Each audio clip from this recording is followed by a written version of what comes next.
Hallelujah. सब कुछ जय मसीह की। आइए मेरी भविष्यवाणी की पुस्तक से आज के पवित्र वचन को पढ़ते हैं, जो कि परमेश्वर के दास प्रेरित अंकुर यूसुफ नरूला जी और परमेश्वर की दासी पास्टर सोनिया यूसुफ नरूला जी के द्वारा लिखा गया है।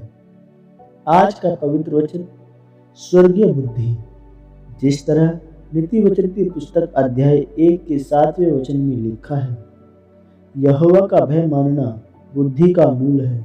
बुद्धि और शिक्षा को मूल ही लोग तुच्छ जानते हैं। मेरे प्रियो, बाइबल कहती है कि जब आप अधीनगी में चलते हैं, परमेश्वर का भय मानते हैं, तो परमेश्वर आपको ऊंचा करता है, आशीषित करता है।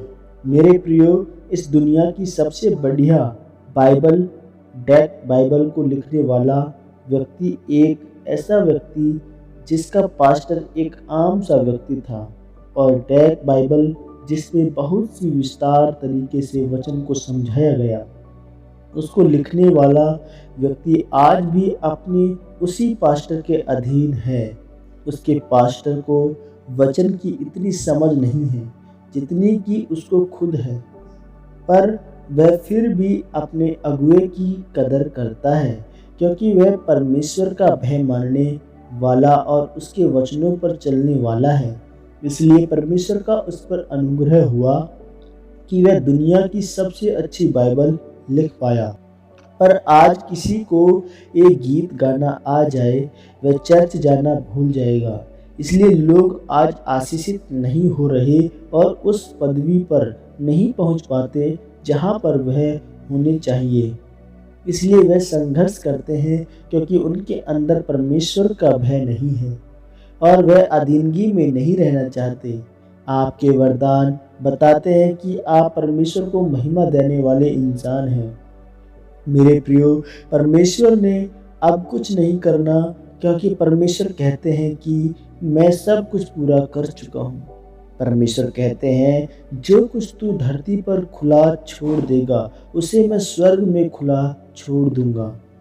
जिन सांप और बिच्छू को तू रौंदेगा नहीं, वह तुझे काटेंगे। लिखा है कि मैंने तुझे सांपों और बिच्छू को रौंदने का अधिकार दिया है। जो कुछ तुम धरती पर नहीं बांधोगे, तो वह स्वर्ग में भी नहीं बांधा जाएगा।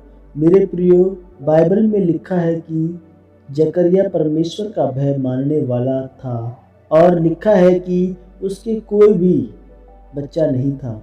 एक दिन जब वह मंदिर में परमेश्वर की सेवा कर रहा था, तो उसको एक दूत का दर्शन होता है।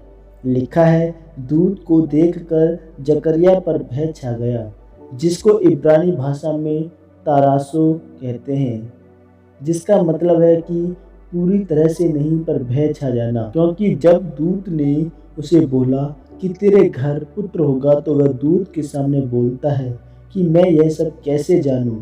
और लिखा है कि उसका कम भय मानने के कारण दूत उसका मुंह बंद कर देता है। मेरे प्रियो, दूत शब्द के लिए जो शब्द इब्रानी भाषा में लिखा हुआ है, वह शब्द पास्टरों के लिए भी लिखा हुआ है।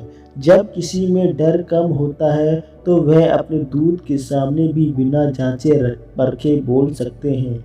परमेश्वर के वचन में लिखा है कि जब तू परमेश्वर के सामने जाए तो ज़्यादा न बोलना, क्योंकि अगर आप परमेश्वर का भय नहीं मानेंगे तो आपको अपने जीवन में संघर्ष करना पड़ेगा। इसलिए मेरे प्रियो, परमेश्वर का भय मानते हुए उसके वचनों पर चलें, प्रार्थना करें, ताकि आप लोग परीक्षा में ना पड़ें। तब परमेश्वर आपके रास्तों को खोलेगा जो शैतान ने बंद किए हैं, और आपको स्वर्गीय बुद्धि से आशीषित करेगा।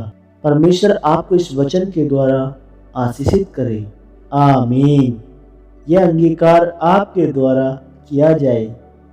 सर्वशक्तिमान परमेश्वर, इस वचन के लिए मैं आपका धन्यवाद करता हूँ। पिता, मैं अंगीकार करता हूँ कि मैं आपका भय मानते हुए आपके वचनों पर चलूँगा, ताकि आपकी स्वर्गीय बुद्धि को मैं पा सकूँ।